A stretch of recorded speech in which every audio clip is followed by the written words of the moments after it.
Entamez un chemin de développement spirituel où ça vous intéresse. Vous êtes peut-être seul sur ce chemin ou vous rencontrez des obstacles.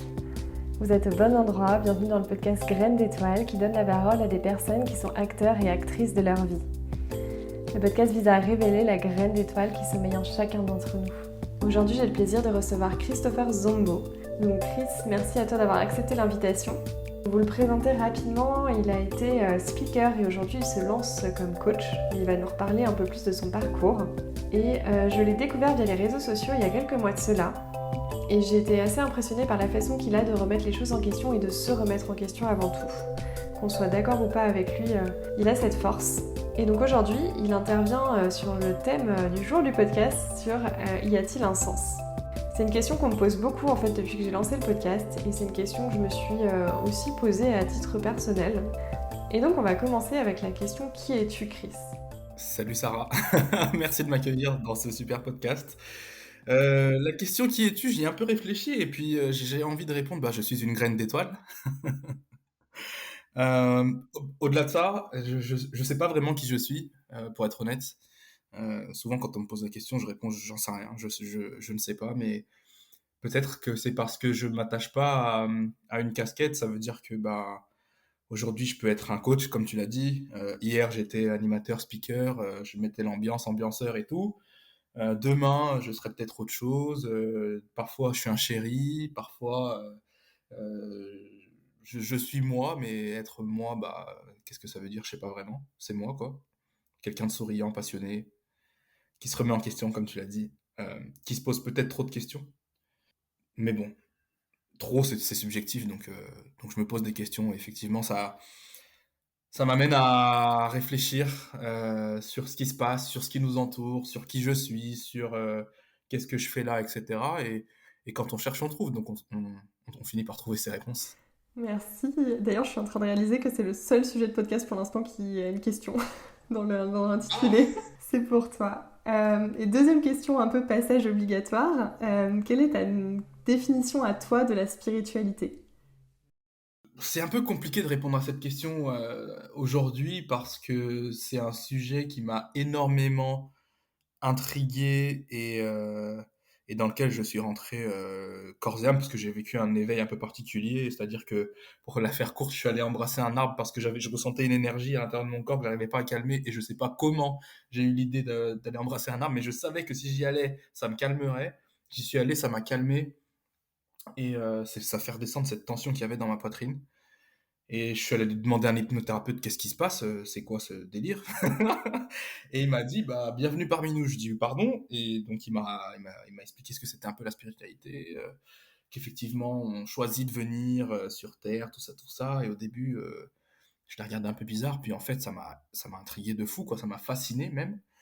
Et donc j'ai commencé à entrer dans ce monde-là, je sais pas trop comment le définir, mais et puis après, comme dans tous les mondes, il y a aussi des pièges dans lesquels je suis tombé, notamment les pièges de l'ego spirituel où tu crois que tu sais tout parce que tu as découvert un truc que personne n'a découvert et du coup tu te crois le plus puissant, puis en fait tu finis par tomber de ton nuage parce que tu te rends compte qu'en fait tu sais rien. Donc ouais, la spiritualité, pour moi, c'est simplement se souvenir de qui nous sommes en fait, pour répondre de manière simple, je pense que c'est ça. Se souvenir de qui nous sommes, que nous sommes venus sur Terre pour faire une expérience. Et puis ouais, se rappeler que l'être humain, c'est un être fantastique, quoi. Bah, du coup, ça nous permet d'enchaîner vraiment sur le cœur du sujet, de la question y a-t-il un sens en fait à tout ça ? En même temps, cette question, je trouve qu'elle est facile et en même temps difficile, mais je vais parler de mon raisonnement du coup, qui m'a amené à te répondre ce que je vais te répondre. C'est que pour moi, pour m'apercevoir qu'il y avait un sens à la vie, je me suis rendu compte que cette vie n'avait pas de sens. C'est-à-dire que j'ai vécu une enfance un peu compliquée avec mes parents, puis même avec le monde extérieur. Et pour moi, ça n'avait pas de sens en fait de me dire, mais attends, il y a des gens qui m'aiment pas juste pour ce que je suis. Euh, et je trouve ça bizarre. Et derrière, tu te poses des questions et tu réfléchis, puis tu essayes de plaire à tout le monde, et puis tu te vois que ça va pas, etc. Et tu te dis, mais moi, ce que je ressens, c'est pas du tout ce qu'on me raconte. Tu vois, quand les gens ils te disent, ouais, la vie c'est ça, ou tu verras quand tu seras grand, ou tu sais pas parce que tu es un enfant. Mais il y a des choses que je savais en fait. Et ce que je savais, c'était que ce que me racontent les adultes, Ça, c'est faux en fait.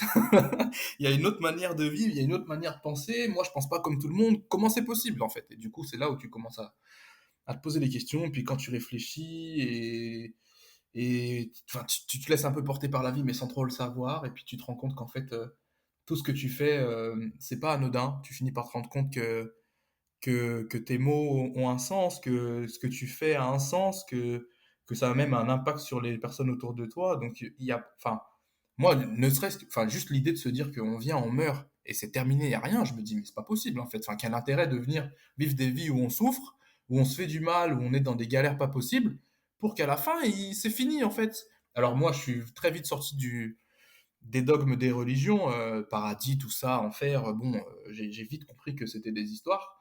Et je parle de ça parce que j'ai été enfant de cœur et que j'ai baigné dans ce milieu-là et que j'y ai cru aussi. Et puis un jour, quand j'ai ouvert une Bible, je me suis dit, attends, on est en train de nous raconter des histoires là. Donc je me suis détaché de la religion et puis ouais, moi c'est vraiment ça qui m'anime. C'est je comprends pas en fait. Je me dis ça a pas de sens de vivre une vie où t'es en galère, tu souffres pour rien à la fin en fait. Et donc c'est là où tu commences à chercher un sens et tu te dis mais en fait il y a un sens. En fait je suis pas là par hasard. En fait j'ai choisi mes parents pour telle ou telle raison et ils m'ont permis de devenir la personne que je suis. Et derrière ça me permet de vivre les expériences que je vis et finalement bah c'est pas raté. Et je peux encore bouger les choses. Je peux encore modifier mon présent, mon avenir, etc. On peut même modifier son passé. Je me suis rendu compte de ça aussi. Donc c'est toutes ces découvertes là qui sont, qui sont à mon sens assez fantastiques au début quand tu tombes dessus, puis après quand tu vis ça au quotidien, tu te dis mais en fait c'est ça la vie, c'est ça, on est des êtres humains et pour moi l'être humain est un être spirituel qu'on le veuille ou non en fait, parce que même si t'es pas conscient de ça, tu le vis quand même, tu vois, et c'est ça qui est beau, je trouve, dans cette humanité et puis surtout dans ce qu'on vit aujourd'hui, c'est que tout le monde est guidé et tout le monde enfin, ouais, tout le monde a un sens dans ce qu'il est en train d'expérimenter. En fait, tout le monde peut y trouver du sens dans ce qu'il est en train d'expérimenter. Le problème, c'est qu'on est souvent embourbé par notre réalité extérieure et que c'est compliqué de retourner à l'intérieur. Et voilà pourquoi ben, on fait des podcasts ou je fais des vidéos où on s'exprime pour qu'on puisse apporter à toutes ces personnes qui nous écoutent et qui nous regardent que il existe une autre manière de vivre, il existe une autre vision de la vie qui peut complètement changer ta vie et c'est pas du charlatanisme, c'est pas, on n'est pas en train de vendre de la poussière d'étoiles. On parle juste de nos vies en fait et c'est là où je pense que c'est puissant parce qu'on a tous des belles histoires à raconter. Comment tu fais justement pour le manifester dans ta vie au quotidien? Le sens que tu as trouvé au final. Déjà, je m'écoute. Je pense que ça, c'est la clé. C'est en fait, moi, depuis tout petit, ou en tout cas depuis que je suis ado, je fais des choix pour moi, en fait. Peu importe qui tu es en face. Donc, tu peux être mon parent, tu peux être mon frère, tu peux être mon ami, ou qui tu veux, ou le prof. En fait, si tu m'imposes un choix qui me convient pas, je vais entrer en confrontation avec toi, tu vois. Alors, je suis plus dans ce schéma-là parce que j'ai grandi. Mais en fait, ça, c'est quelque chose que je porte depuis longtemps et c'est ce que la vie m'a appris. C'est en fait, il faut s'écouter soi-même tout le temps, en toutes circonstances. Et j'ai oublié ta question. Comment tu le manifestes dans ta vie en fait? Mais je crois que tu as à peu près répondu, donc c'est écouter. S'écouter soi, ta réponse. Ouais, voilà, pour moi, la première réponse, c'est s'écouter. Et puis après, bah, quand tu t'écoutes, tu commences à faire des choses qui te plaisent. Et c'est là où il y a un truc qui déconne dans l'humanité, c'est que les gens font des trucs qui leur plaisent pas et c'est OK. Je me dis, mais attendez, enfin, on marche. Et après, on va te dire que c'est toi qui marches sur la tête parce que tu leur dis qu'il y a une autre manière de vivre. Mais en fait, attends, toi, tu fais un taf où ça te convient pas, où t'aimes pas. Alors, pour tel ou tel avantage, et ça, je critique pas, je peux comprendre, il y a aucun souci. Juste, à un moment donné, tu prends pas de plaisir dans ce que tu fais, bah, change. Et on va toujours te dire, mais c'est plus facile de le dire que le faire. Bah, non, en fait. Fais-le et tu verras bien ce qui se passe. Et comment je le manifeste? Bah, ouais, c'est en m'écoutant alors, en ce moment, j'ai un peu de mal à différencier les choix du cœur au choix du mental, mais j'essaye de faire ouais, des choses qui me plaisent. Tu vois, je me prends pas. Enfin, moi, je suis quelqu'un qui a toujours vécu au jour le jour parce que je savais pas trop de quoi demain serait fait. Donc, je me disais, bah, aujourd'hui, on voit ce qui se passe. J'essaye de me faire plaisir dans un truc qui me plaît, et puis demain, on verra, tu vois. Et je pense que ça m'accompagne encore aujourd'hui, et c'est comme ça que je manifeste, je pense, ce que j'ai envie de manifester. J'y arrive pas toujours, mais pour l'instant, je suis assez fier du parcours que j'ai réalisé parce il est assez atypique. Et quand je vois autour de moi les gens qui sont embourbés dans leur vie, je suis un peu content de m'être choisi rapidement, tu vois. Tu portes aussi la croyance, parce qu'on en a déjà parlé, je sais, que tout peut changer très rapidement. Tu peux nous en dire un peu plus ça sur le fait que tu peux manifester au final très rapidement ce que tu veux dans ta vie une fois que tu mets du sens derrière peut-être. Bah ouais, en fait, c'est toujours pareil, ça vient, enfin, c'est quelque chose que j'ai expérimenté. Puis aussi, on a tous grandi dans ce monde-là matérialiste où on t'apprend qu'il faut faire des business plans, on t'apprend qu'il faut planifier, on t'apprend qu'il faut attendre, qu'il faut être patient. Mais moi, en fait, j'arrive pas à être patient. J'arrive pas à être patient, j'arrive pas à attendre et j'ai envie d'avoir tout de suite. Et puis je me rends compte que, bah, en fait, dès que tu te mets à croire en quelque chose, ça arrive. Et ça, j'ai des exemples très concrets, hein. C'est que par exemple, quand j'étais speaker, là, animateur, je travaillais aussi à mi-temps parce que j'en vivais pas encore. J'étais à mi-temps dans un collège-lycée en tant que surveillant. Et je commençais à me dire, ce serait bien que je trouve un job dans un club de sport co, parce que le sport co, il y a des matchs toute l'année et tout, donc ça peut me permettre d'avoir un travail de manière régulière, un revenu régulier. Et j'ai pensé à ça, j'ai peut-être nourri ça dans ma tête pendant 1 ou 2 mois, mais sans faire de démarche particulière. Et il se trouve que le collège où j'étais, ils m'ont pas gardé. Et donc moi, ça m'a un peu mis bah, le moral au plus bas parce que je voulais continuer, je m'entendais bien avec les élèves et tout. Vu que mon truc c'est la communication, bah, j'étais à l'aise, mais ils m'ont pas gardé pour plein de raisons, et notamment que je suis un peu une grande gueule. Et en fait, je sais pas pourquoi, mais je savais que j'avais pas besoin de retrouver autre chose. Et 2 semaines après, j'ai eu un coup de fil d'un club de basket en fait qui m'a appelé et qui m'a dit bah on cherche un nouveau speaker pour la saison prochaine. J'ai passé l'entretien, j'ai été pris. Et c'est là où je me suis dit en fait ah ouais mais là il y a un truc. Enfin après je pourrais aussi raconter que 9 mois avant j'étais allé voir une personne pour lui dire que j'existais, que j'étais là, j'étais un speaker. C'était un mec qui gérait une agence événementielle où il avait des animateurs et c'est ce gars-là qui m'a appelé et qui était le pont entre lui, enfin entre sa boîte et le club de basket. Mais, mais tu vois, c'est arrivé pile poil quand ça devait arriver, c'est ça qui est fou. Et en fait, moi, enfin mon activité, comment je l'ai créée, et ben j'ai jamais démarché. Le pire, c'est que quand je démarchais, et ben ça fonctionnait pas. Donc j'ai arrêté de démarcher et tout m'est venu comme ça, au bouche à oreille, etc. Tout m'est venu, tout m'est venu. Et puis je me suis rendu compte que ouais, ça pouvait aller vite quoi. Au bout de 2 ans, je vivais déjà de mon activité. J'allais faire un été incroyable, mais il y a eu le coronavirus. Et donc ouais, moi j'ai vraiment la sensation que dans ce monde-là où tu es connecté à toi, où tu fais ce qui te plaît, où tu vis les choses avec le cœur et avec la joie, bah tout arrive parce que tout est déjà là en fait.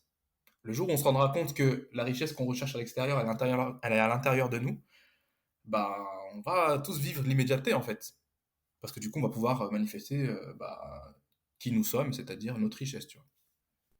Et du coup, je me pose la question, est-ce que ça se manifeste toujours de la façon dont tu l'as imaginé? Pas du tout. Alors, des fois, oui, comme là pour le club de basket. Alors, j'imaginais un club de sport co, mais je ne savais pas quel club de sport co, donc c'est le basket qui est venu. J'avais jamais fait de basket, donc j'ai dû apprendre et tout, et ça se fait, tu vois. Mais j'ai l'impression, et c'est ça qui me dérange, moi, dans ma vie, j'ai l'impression que ça se manifeste pas comme je le voudrais. Et ce que enfin, ce que je suis en train de comprendre, c'est que peut-être il faut pas s'attacher à la forme dont on voudrait que ça se matérialise, mais plutôt à ce qu'on voudrait ressentir, en fait. Et je pense que, comme nous, on réfléchit beaucoup avec le mental, qui d'ailleurs n'est pas une mauvaise chose, hein, c'est bien d'avoir du mental, mais le problème, c'est que parfois, on lui laisse le contrôle.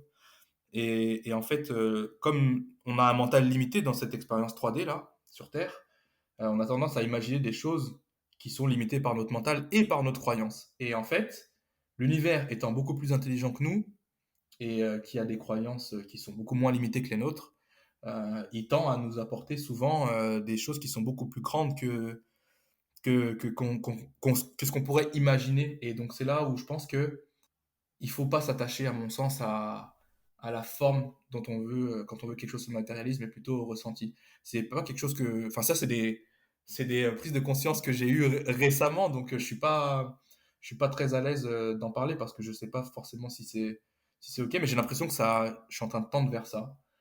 Et puis après, ben, c'est comme ça qu'on est capable de voir qu'il y a de la magie dans la vie, en fait. C'est, des fois, il t'arrive des trucs. Je me souviens, moi, j'étais à un déménagement d'un pote et je voulais pas y aller parce que c'était tôt le matin et je suis pas du matin. J'y suis allé et je me suis retrouvé animé au Stade de France pour un événement. Alors, c'était pas le Stade de France rempli, mais c'était pour un événement de course à pied. Et c'est là où je me suis dit, ah ouais, mais la vie, en fait, c'est what the fuck. Tu vas à un endroit où tu voulais pas aller, t'y vas, tu rencontres un mec qui connaît comme par hasard le mec, il appelle devant toi, il prend rendez-vous, tac, le deal, il se fait, et 2 mois plus tard, t'es au Stade de France. Quand j'y étais, je me suis dit, mais tu te rends compte que là, t'es avec des gens qui t'ont jamais entendu parler, et ils te font confiance pour animer leur événement? Bah ouais, bah c'est ça la vie, en fait. Et quand tu mets le doigt dedans, tu peux plus retourner en arrière, en fait. Bon, sur le thème du sens et sur le sujet de la spiritualité, je pense qu'on est quand même obligé d'évoquer la mission de vie. Qu'est-ce que ça t'évoque, toi?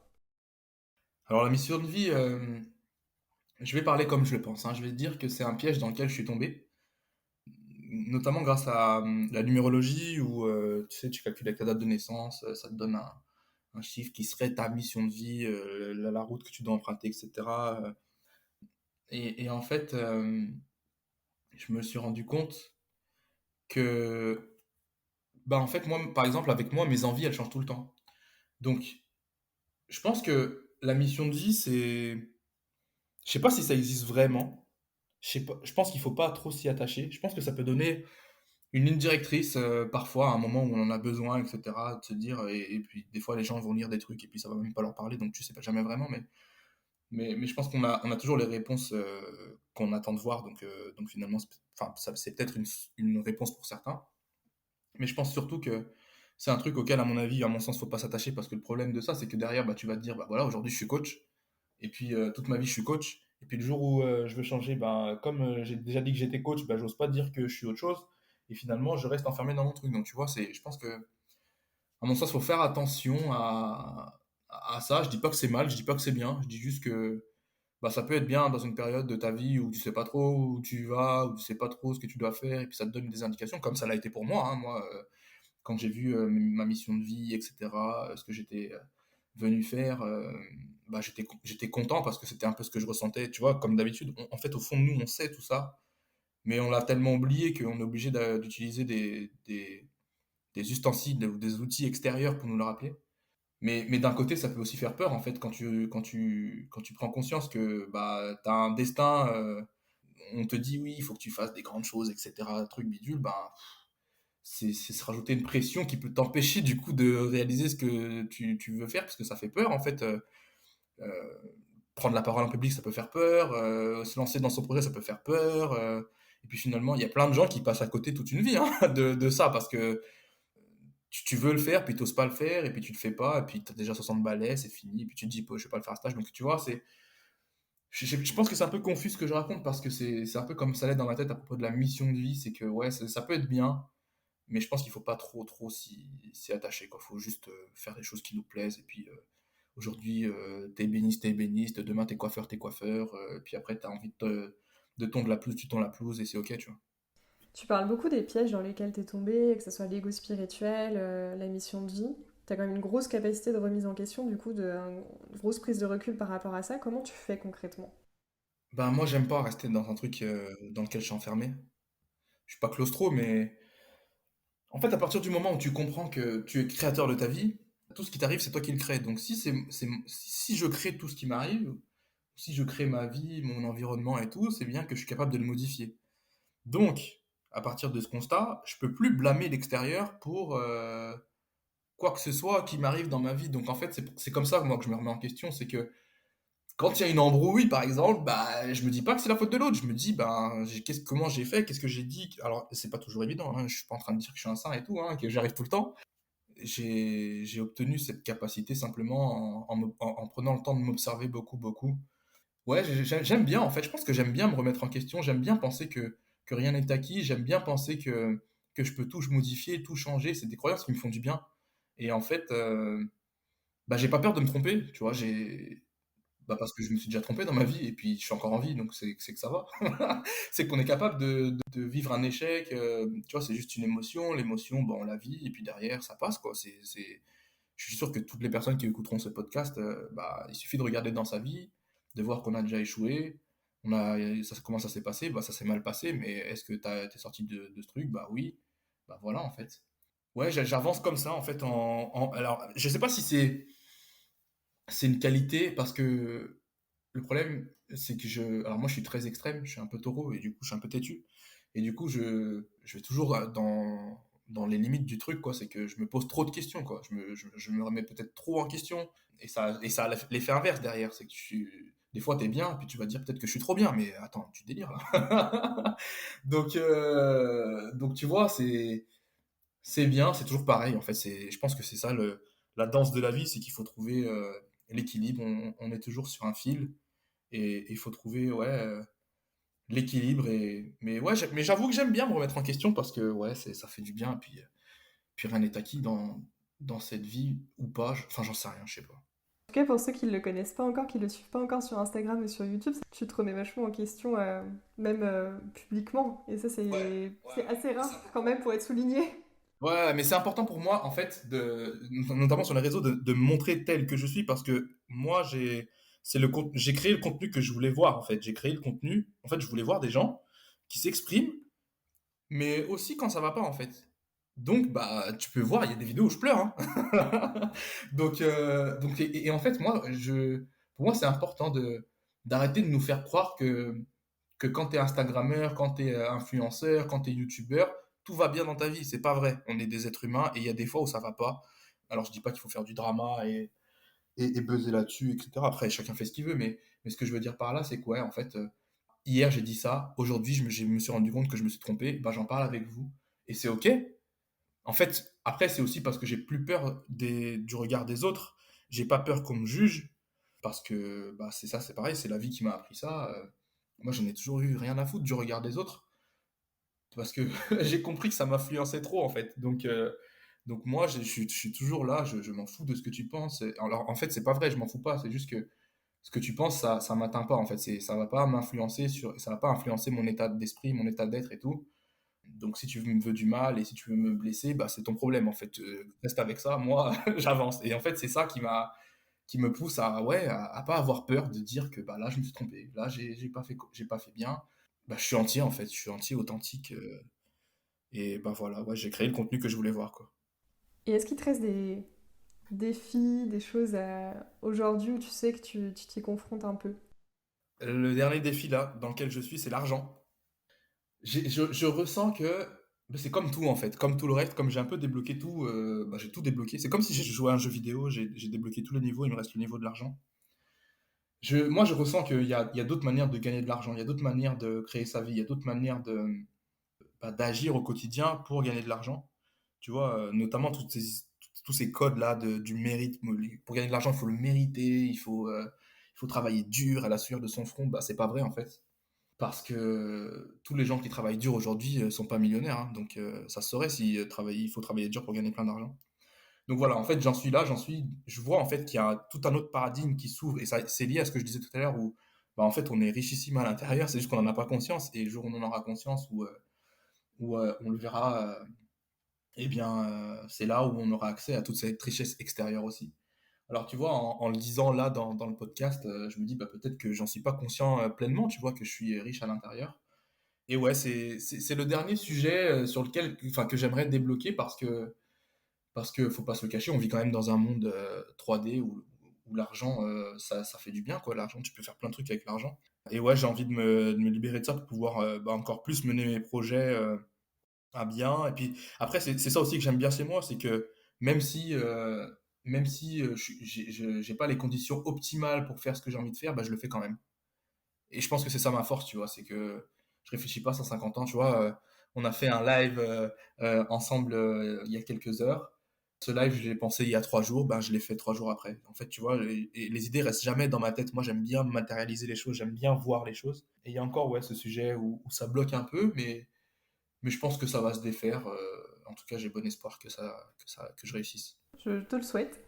Pour finir, pour toutes les graines d'étoiles qui nous écoutent, j'ai envie de te demander alors soit un conseil pour les graines d'étoiles qui écoutent le podcast, soit une personne que tu aimerais voir interviewer dans le podcast. Je vais donner un conseil. Bah, un conseil, je pense qu'il va parler à tout le monde parce que, bah, après, c'est le mood dans lequel je suis en ce moment, mais écoutez-vous, les amis, franchement, cette vie ne vaut la peine d'être vécue que si on est soi, en fait. Moi, je vois pas comme. Enfin, moi, en fait, ce qui me rend triste dans ce monde, c'est quand on me dit, bah, en fait, je vois pas d'autre issue, je suis bloqué, on est obligé de suivre le mouvement. Moi, c'est comme si on me plantait un poignard dans le cœur, tu vois, quand on me dit ça. Et en fait, bah, j'ai envie de montrer aux gens que c'est possible de vivre différemment, c'est possible de croire en soi. Enfin, tu vois, on est tous extraordinaires, on a tous des histoires extraordinaires, on a tous des histoires à raconter, on est tous lumineux, on est tous joyeux. Moi, je pense vraiment que l'être humain est un être bon intrinsèquement, quoi. Enfin, tu vois, il a été rendu mauvais par tout ce qui s'est passé dans l'histoire, mais l'être humain est un être vraiment bon. Et en fait, toute cette richesse-là, on y a tous accès et il est temps, en fait. Il est temps, avec tout ce qu'on vit là, si on ne prend pas cette décision maintenant, je pense qu'on le fera jamais. Donc je pense que pour toutes les personnes qui sont sur ce chemin ou qui se doutent, ben, soit continuer à vous choisir en permanence, en permanence, en permanence, en permanence, même si ça va à l'encontre de votre environnement extérieur, en fait, de peu importe d'où ça vient, mais même si ça va à l'encontre de l'environnement extérieur, si vous êtes en accord avec vous-même, si ça vous parle, si c'est ça que vous devez faire, si c'est ça que vous devez être, et ben soyez cette personne. Et c'est comme ça qu'en fait on changera le monde, c'est simplement en étant soi. Il n'y a pas de truc magique à faire, il n'y a pas de truc extraordinaire à faire, il y a juste à être soi, à s'écouter, faire les choses qui nous font du bien, qui nous mettent en joie, qui viennent du cœur. Et moi j'y crois. Waouh, merci. Est-ce que tu veux rajouter un dernier mot de la fin, si jamais tu as quelque chose qui te traverse? Oui, le dernier mot de la fin, c'est pour toi. Je te remercie d'avoir eu l'audace et le courage de m'inviter parce qu'on en a discuté et tu avais peur de me demander de participer. Et comme quoi, j'ai accepté parce que pour moi, c'était naturel.